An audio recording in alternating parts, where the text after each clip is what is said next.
Oke, bismillahirrahmanirrahim. Assalamualaikum warahmatullahi wabarakatuh.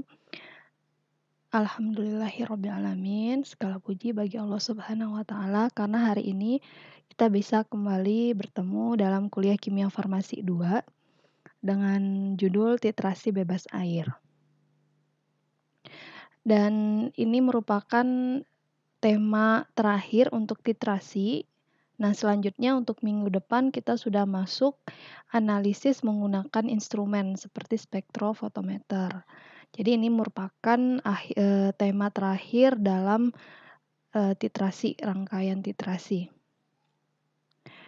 Oke, sebelumnya saya jelaskan dulu apa itu titrasi bebas air. Jadi titrasi bebas air ini merupakan termasuk ke dalam jenis titrasi asam basa.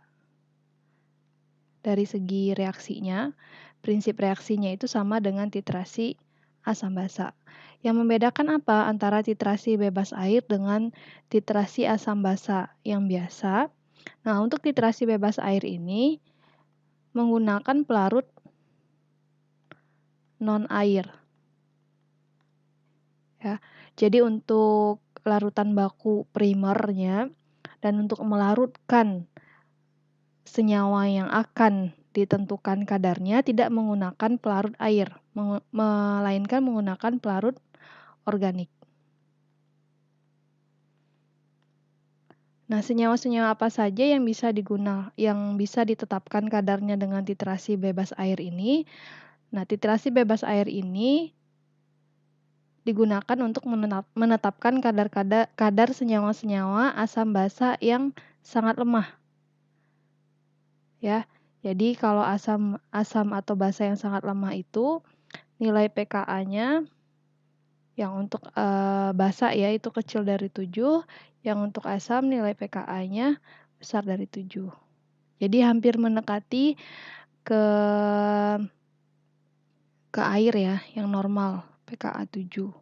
Jadi itu makanya disebut dengan asam lemah atau basa yang lemah.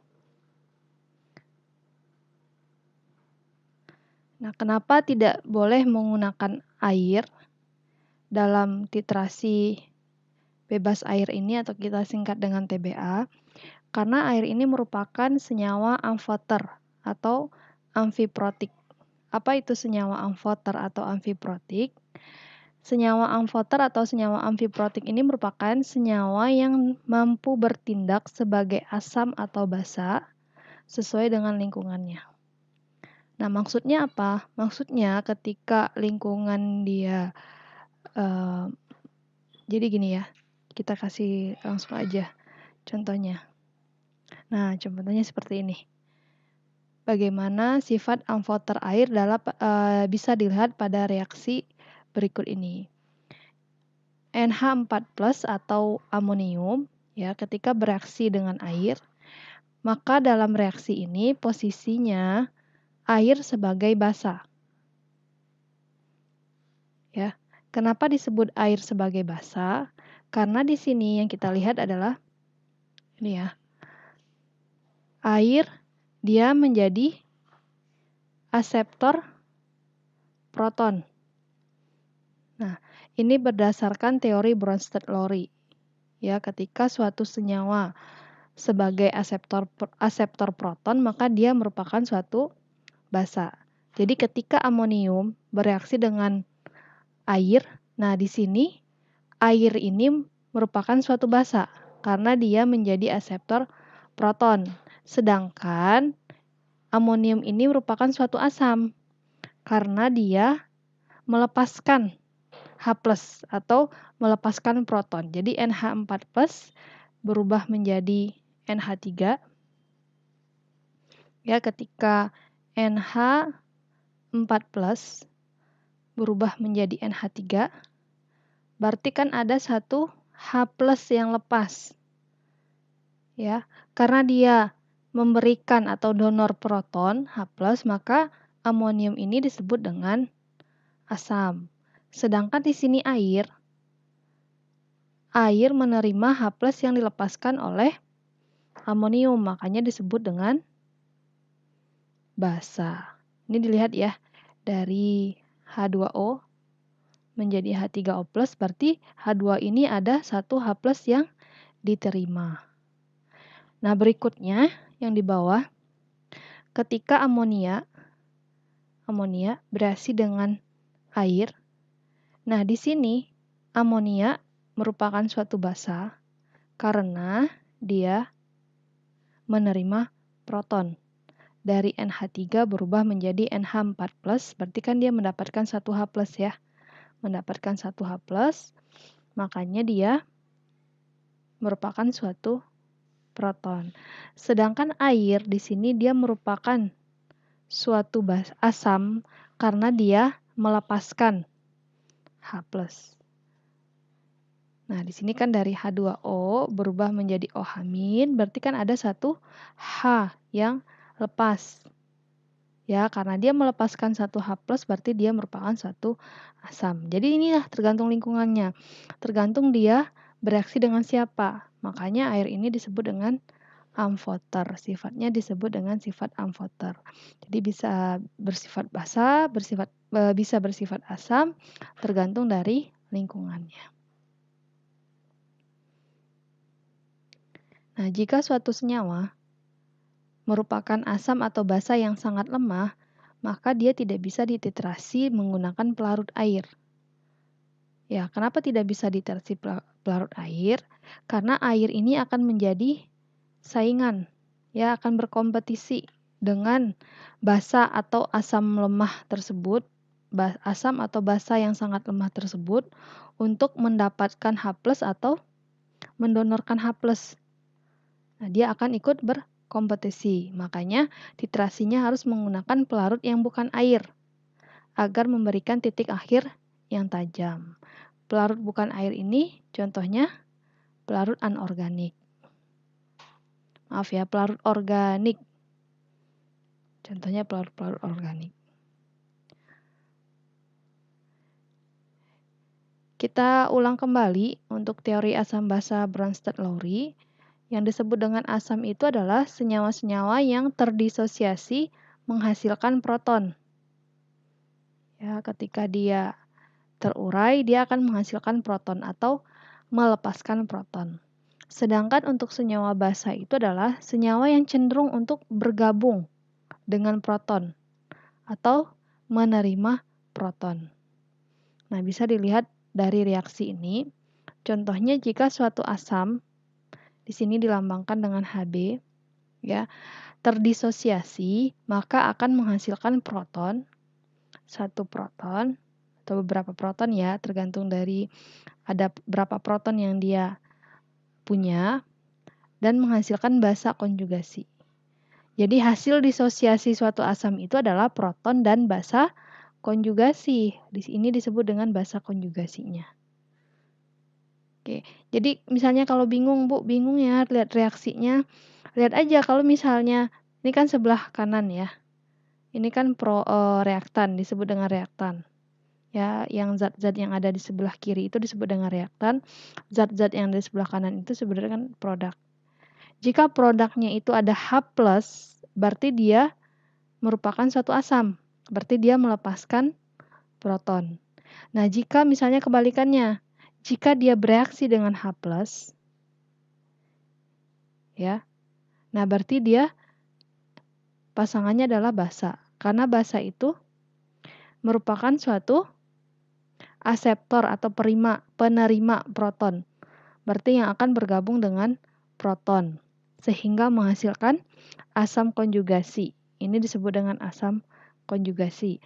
Hasil dari penggabungan H+ dengan basanya maka disebut dengan asam konjugasinya.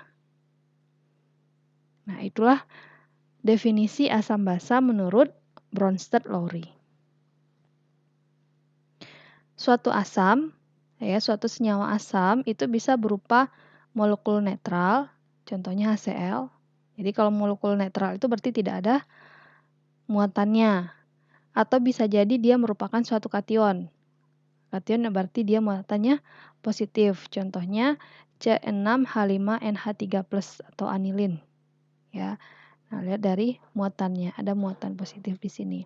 Atau bisa juga berupa suatu anion.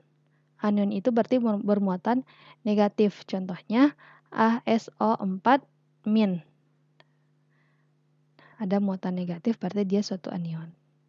Nah, begitu juga sebaliknya. Jadi kalau basa pun dia bisa berupa suatu senyawa netral, bisa juga merupakan suatu senyawa kation atau senyawa anion. Jadi antara asam dan basa itu jika direaksikan bisa jadi suatu kebalikan ya. Jadi kalau asamnya itu HCl, maka Cl- ini merupakan basa konjugasinya. Jika asamnya itu adalah anilin atau C6H5NH3+, maka basa konjugasinya itu adalah C6H5NH3. Nah, atau jika dia asamnya merupakan HSO4-, ya, suatu anion HSO4-, maka SO42- itu merupakan basa konjugasinya. Jadi ini reaksinya harusnya ini di sini panahnya 2 ya. Nah, panahnya 2 itu maksudnya reaksinya bolak-balik. Reversible. Jadi air dapat berkompetisi dengan asam dan basa yang sangat lemah dalam hal menerima atau memberi proton. Nah, sehingga nanti akan mengganggu jalannya reaksi dan tidak terbentuk, tidak bisa diamati titik akhir titrasinya, tidak tajam titik akhir titrasinya. Nah, reaksinya dapat dilihat sebagai berikut, ya, ketika ada air nih, ada H+, ya, ada H+ yang akan diikat, maka H2O ini juga akan berkompetisi dengan di sini basa, suatu basa lemah ya. Basa lemah kan di sini juga akan mengikat H+. Nah, karena H2O juga merupakan suatu senyawa amfoter, dia juga bisa mengikat H+. Maka dia akan berkompetisi dengan senyawa ini, RnH2 contohnya. Ya, R-nya ini berarti apa ya? Ikatan sampingnya. Ya, NH2 itu merupakan basa lemahnya. Nah, jadi ketika ada air, dia akan ikut berkompetisi sehingga nanti titik akhir titrasinya tidak akan tajam. Nah, contohnya bisa juga suatu ini ya, suatu basa lemah ya. Nah, dia akan berkompetisi juga. H2O ini akan berkompetisi juga dengan suatu basa. Ini asam ya. Ya, contohnya aja ya, H2O tambah B ya. Nah, ini juga dia juga akan berkompetisi dalam hal melepaskan H+. Nah, di sini kan dia contohnya ini maksudnya bukan OH- ya. Di sini kan H+ ya, suatu asam lemah yang akan dilepaskan itu. Nah, dia akan melepaskan H+ di sini. Nah, H+ akan diterima oleh basa. Nah, di sini H2O juga akan berkompetisi melepaskan H+, sehingga nanti titik akhir titrasinya akan terganggu atau tidak tajam.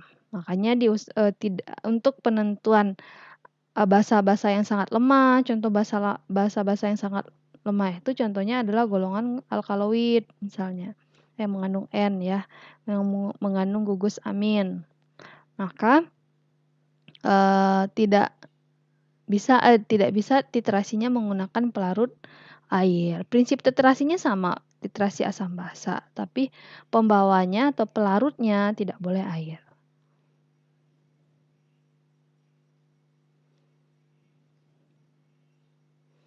Nah, ini adalah pengaruh kompetisi dari air. Misalnya kita menggunakan air untuk mentitrasi senyawa asam atau basa yang sangat lemah. Maka akan terjadi kecilnya titik infleksi. Titik infleksi itu titik perubahan pada kurva titrasi asam dan basa. Sangat lemah sehingga nanti titik perubahannya itu mendekati pH 0 dan atau 14. Ya, biasanya kalau kita titik asam basa itu kan pH-nya jelas ya. Apakah titik akhir titrasinya di angka 3, 6, itu jelas ya. Maka mendeteksi TAT-nya sangat sulit, titik akhir titrasinya sangat sulit. Sehingga basa-basa, jika basa-basanya itu pKa-nya kecil dari 7, berarti pH-nya mendekati 7, atau asam-asam dengan pH-nya juga mendekati 7, di bawah 7 berarti ya, pH-nya kecil sangat kurang dari 7, itu kan masih termasuk asam ya.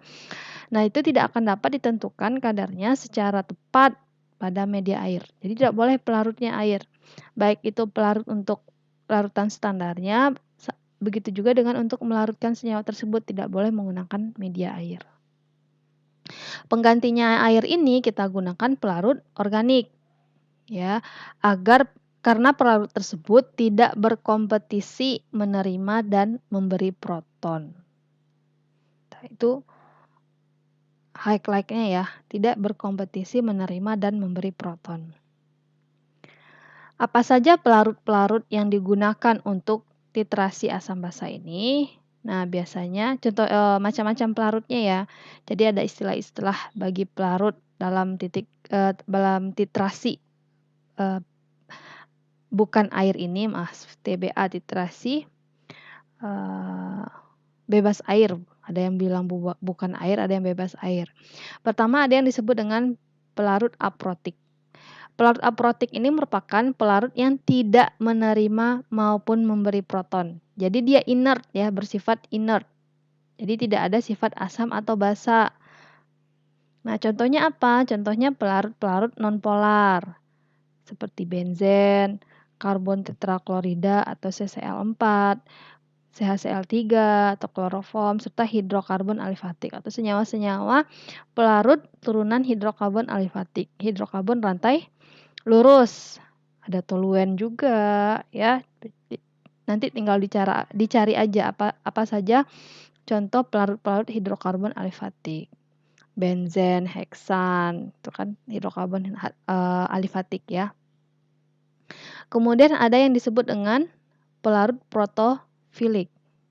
Apa itu pelarut protofilik? Pelarut protofilik adalah pelarut yang bersifat basa yang dapat bereaksi dengan asam membentuk proton tersolvatasi. Ya, berarti proton yang terlarut. Nah, tujuannya untuk menaikkan ionisasi asam lemah dengan menggabungkan proton yang dimiliki. Jadi dia ikut memberikan proton. Contohnya apa? Pelarut tersebut ada N-butilamin, piridin, dimetilforamid, trimetilamin, dan etilen diamin. Agak ini ya, jarang kita mendengarnya, dan jarang kita lihat juga di lab. Nah, makanya itu inilah disebut dengan pelarut protofilik. Kemudian ada pelarut protogenik. Protogenik ini adalah pelarut yang bersifat asam yang dapat memberikan proton pada saat berdisosiasi, pada saat terurai ya maksudnya. Contohnya apa? Contohnya HCl, asam klorida, asam sulfat, asam asetat, asam nitrat. Kemudian ada juga ya pelarut amfiprotik atau amfoter.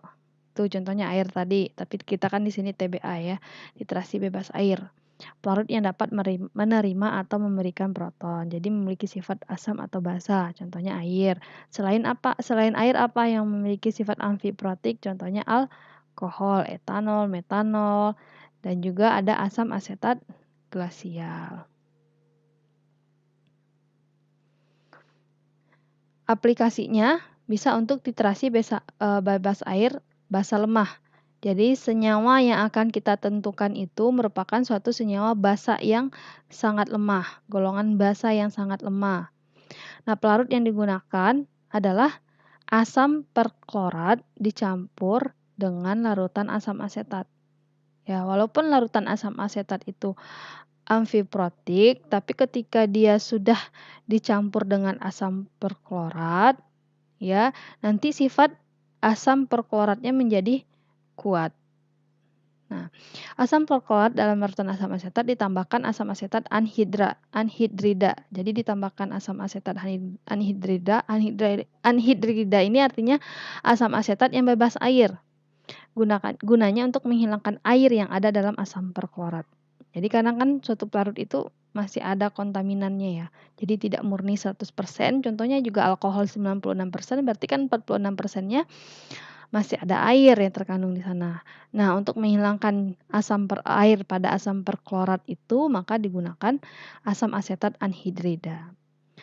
Jika suatu asam kuat seperti perklorat dilarutkan dalam asam asetat, maka asam asetat akan bertindak sebagai basa yang akan menerima proton yang dibebaskan oleh asam perklorat. Itu akan membentuk ion onium. Apa itu ion onium? Nah, ini contohnya ya, CH3COH asam asetat. Nah, biasanya kan dia memang H+ ya, sebagai donor H+.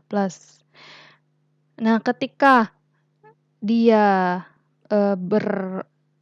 bergabung atau bercampur dengan asam perklorat, asam asetatnya ini dia sebagai basa karena dia menarik H+ ya sebagai aseptor H+. Nah, reaksi inilah yang menghasilkan ion onium. CH3COOH2. Jadi dia merupakan suatu kation ya, kelebihan H+ karena dia ikut menarik H+ di sini. Jadi dia menjadi suatu ion yang disebut dengan ion onium. Penjelasannya, karena ion CH3COOH2+ segera memberikan protonnya kepada suatu basa, larutan asam perklorat dalam asam asetat gasil akan bertindak sebagai larutan asam kuat. Ya, makanya dia menjadi larutan asam kuat. Jika suatu basa lemah seperti piridin dilarutkan dengan asam perklorat dalam asam asetat, maka akan mendapatkan titik akhir titrasi yang tajam. Nah, makanya bisa dititrasi menggunakan asam perklorat yang dilarutkan dalam asam asetat. Nah, piridin ini merupakan suatu basa yang sangat lemah, mengandung N. Nanti kalian cari ya, senyawa piridin itu strukturnya seperti apa. Nah, ini contohnya. Ini udah ada ya, ini piridinnya. HClO4, asam perklorat ditambah asam asetat, terbentuk ion onium CH3COOH2+. Kemudian piridin dengan asam asetat ya menghasilkan ini ya C5HNH+. Ion apa nih namanya? Ion pirondium mungkin ya. Saya nggak tahu namanya apa, yang penting dia di sini. Ya, menjadi muatan positif yang senyawa netral, molekul netral menjadi senyawa yang bermuatan positif. Oke, kemudian ion ini ya. Ini kan ketika dilarutkan dalam asam asetat ya. Nah, kemudian ion oniumnya itu bereaksi dengan asam asetat menghasilkan 2 asam asetat. Nah, lalu asam perklorat ini bereaksi dengan piridinnya ini. Ini yang akan menghasilkan CH5H5NH+. Ini yang akan memberikan titik akhir titrasi yang tajam. Contoh aplikasinya apa? Contoh aplikasinya salah satunya itu adalah analisis kadar levodopa. Nah, levodopa ini merupakan obat untuk Parkinson. Nah, di sini kita bisa lihat bahwa dia merupakan suatu senyawa basa lemah. Dari mana? Dari struktur N. Jadi dia mengandung atom N, nitrogen. Ya, nitrogen ini yang membuat sifat basanya. Ya, NH2, basa lemahnya dari sini. Nah, ini merupakan contoh reaksi titrasi bebas air senyawa levodopa. Ya, ini dengan ion onium, ya, senyawa levodopa bereaksi dengan ion onium. Nah, ini yang memberikan hasil reaksinya. Ini yang memberikan titik akhir titrasi yang tajam. Nah, ada catatannya ya. Jika suatu basa dalam bentuk garam klorida atau bromida, jadi ada ikatan, ada Cl-nya ya atau Br-nya, maka bromida dan klorida harus dihilangkan sebelum titrasi. Harus apa ya istilahnya itu? Dibuang ya. Diputuskan rantainya. Caranya dengan penambahan merkuri asetat. Ya, diputus dulu garam klorida dan garam bromidanya ini. Nah, contohnya analisis phenylephrine HCl. Ya, di sini kan ada ya strukturnya. Ada HCl-nya. Harus ditambahkan dengan merkuri asetat. Merkuri itu Hg ya di sini. Hg CH3COO2. Nah, ketika dia bereaksi dengan Cl di sini, ya ininya ya, maka akan terikat. Cl-nya akan berikatan dengan merkuri dengan Hg-nya itu. Lepaslah Cl dari siapa nih? Phenylephrine-nya ya, dari phenylephrine-nya. Setelah itu baru dititrasi dengan cara titrasi bebas air. Kemudian ada titrasi bebas air untuk asam lemah. Pelarut yang digunakan adalah pelarut yang tidak berkompetisi secara kuat dengan asam lemah dalam hal memberikan proton. Contohnya apa? Contohnya alkohol, benzen, karbon tetraklorida, kemudian pelarut hidrokarbon alifatrik. Ini pelarut-pelarut yang digunakan. Kemudian titran. Ya. Titrannya itu berarti maksudnya kan senyawa larutan bakunya ya. Metanol ini hanya sebagai pelarutnya. Contohnya natrium metoksida dalam metanol, kemudian litium metoksida dalam metanol, atau tetrabutil amonium hidroksida dalam dimetil formamid. Nah, ini contoh pembakuan natrium metoksida. Kita larutkan kurang lebih 400 mg asam benzoat yang ditimbang seksama dalam 80 ml dimetil formamida. Kita tambahkan 3 tetes indikatornya, timol blue, dan titrasi dengan natrium metoksida sampai terbentuk warna biru. Lakukan koreksi banyaknya volume natrium metoksida yang diperlukan untuk mentitrasi 80 ml dimetil formamida. Kesetaraan reaksinya, tiap mililiter natrium metoksida 0,1 N setara dengan 12,21 mg asam benzoat. Nanti yang kalian hitung persen kadar itu bisa kita hitung dari ini ya. Maka V kali N, V titran kali N titran kali apa? Kesetaraan ini aja ya. Kalau misalnya kita tidak ada kesetaraan ini langsung kita kali dengan berat ekivalen. Tapi kalau sudah ada kesetaraan ini tinggal masukin aja 12,21 dikali dibagi 0,1. 0,1 ini ya kesetaraan dari sini ya. 0,1 12,21-nya dari sini dikali berat sampel. Ya, berat sampelnya miligram ya. Berat sampel dalam miligram dikali 100%. Gitu cara ngitung kadarnya. Oke, ini kalau sudah diketahui kesetaraannya, kalian mencari kadar seperti itu. Kalau misalnya persen kesetaraannya tidak tahu, tetap aja rumusnya seperti biasa ya. Persen kadar sama dengan V titran kali N titran kali berat ekivalen BE per berat sampel dikali 100. Di sini kali 100% ya. Dikali nggak kelihatan. Dikali 100%. Ya, persen kadar itu mau titrasinya apa saja sama aja. Kali N titran dikali berat ekivalen dibagi dengan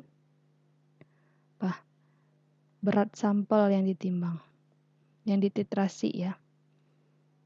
Berat sampel kok gini? Berat sampel dalam miligram dikali 100%. Seperti itu. Indikator yang digunakan untuk titrasi bebas air. Pertama bisa pakai kristal violet. Digunakannya sebanyak 0,5% B per V.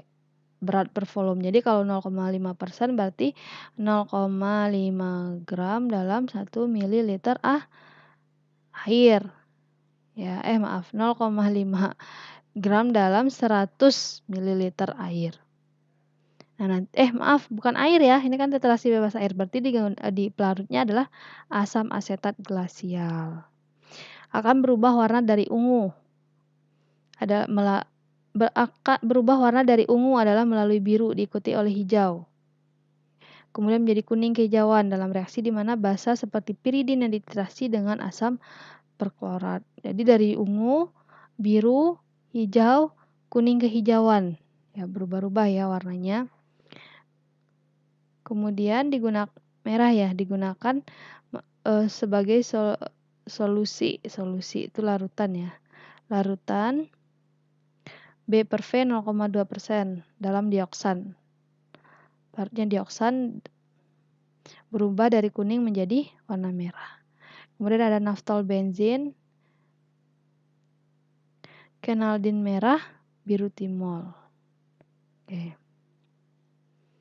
Ini contoh tabel perbandingan titrasi asam basa yang sangat lemah.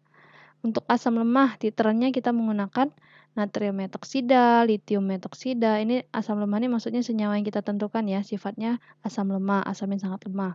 Maka pilihan titerannya bisa menggunakan natrium metoksida, litium metoksida dalam metanol, atau tetrabutil amonium hidroksida dalam dimetil formamid. Jika senyawa yang kita tentukan dia merupakan adalah suatu basa lemah, maka titerannya bisa kita pakai asam perklorat, antazolin hidroklorida, atau atropin sulfat. Untuk indikatornya, ya bisa kita pakai untuk asam lemah, menentukan asam lemah itu digunakan timol biru atau bisa menggunakan potensiometri. Bisa untuk basa lemah menggunakan oraset biru, kinadil merah, dan kristal violet. Untuk pelarutnya digunakan dimetil formida yang asam lemah, basa lemah menggunakan asam asetat glasial. Nah, oke, selanjutnya untuk tugas. Pertama tugasnya ada 2 ya. Ini tugasnya dikumpulkan berarti 2 minggu depan. Minggu ini udah berarti minggu depannya. Sekarang tanggal 2 ya. Berarti tanggal 9. Tanggal 9 bulan 6 tahun 2021. Pertama ditulis resume prosedur pembakuan titran yang digunakan dalam titrasi bebas air. Nanti saya ada buku. Saya scan.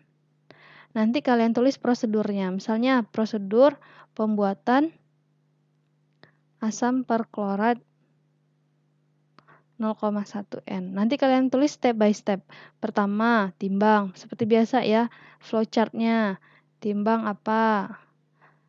Kemudian setelah timbang, apalagi? Larutkan dalam apa? Ya, ada beberapa larutan yang digunakan di TBA ini. Kalian coba buat flowchartnya agar kalian paham bagaimana step by step untuk titrasi bebas air ini. Karena kita kan tidak melaksanakan ya, tidak melakukan langsung TBA ini.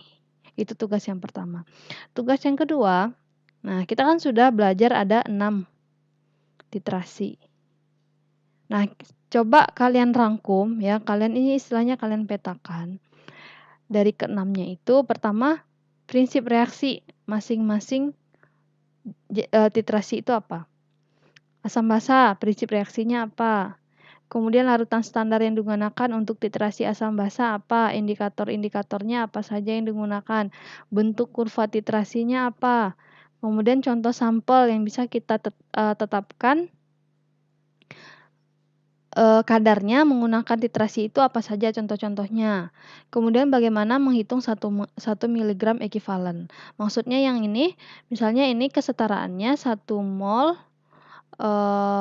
asam itu ya, 1 mg ekivalen ya atau miligram asam itu setara dengan 1 OH- atau H+ yang dilepaskan. Kalau reaksi redoks 1 mg ekivalen itu setara dengan 1 elektron yang berpindah misalnya. Oke, jadi di sini kalian tulis ya perhitungan miligramnya seperti apa. Oke, jadi kalau bebas air berarti kan jumlah H+ ya, proton yang didonorkan atau diterima. Kalian tulis di sini. Apa saja. Jadi ini biar untuk memetakan masing-masing titrasi ini perbedaannya apa-apa saja. Karena titrasi semuanya ya rangkumannya ya ini tadi. Ya ketika kalian sudah bisa buat tabel ini berarti kalian sudah paham dengan perbedaan-perbedaan masing-masing literasi itu. Oke, demikian saja. Oh ya, satu lagi ya, yang terakhir untuk remedial. Nah, remedial ini kan kemarin udah ya nilai batas yang boleh remedial, yang bisa remedial itu nilainya 65. Nah, untuk sekarang yang tidak mencapai 65 ini, ya, yang tidak mencapai nilai 65 berarti dari yang kecil dari 65, yang kecil dari 5, ini berarti kan remedial yang kedua kan, remedial yang pertama udah selesai. Saya bilang tidak ada lagi remedial selanjutnya. Tapi untuk membantu nilai kalian yang kecil dari 55, kita ingat batas nilai ya. 55 sampai 64 itu nilainya C. Kemudian 65 sampai 74 itu B. Dan 75 ya, 75 ke atas itu A nilainya. Jadi yang bagi nilainya agar kalian mencapai nilai 55 ya, berarti batasnya 55. Yang nilai 55, nilai kecil dari 55, untuk sampai ke nilai 55 ini saya kasih tugas. Ya. Sebenarnya kan yang di soal yang ada di remedial itu kan ada di slide semua ya. Berarti memang pemahaman kalian kurang. Nah, tugasnya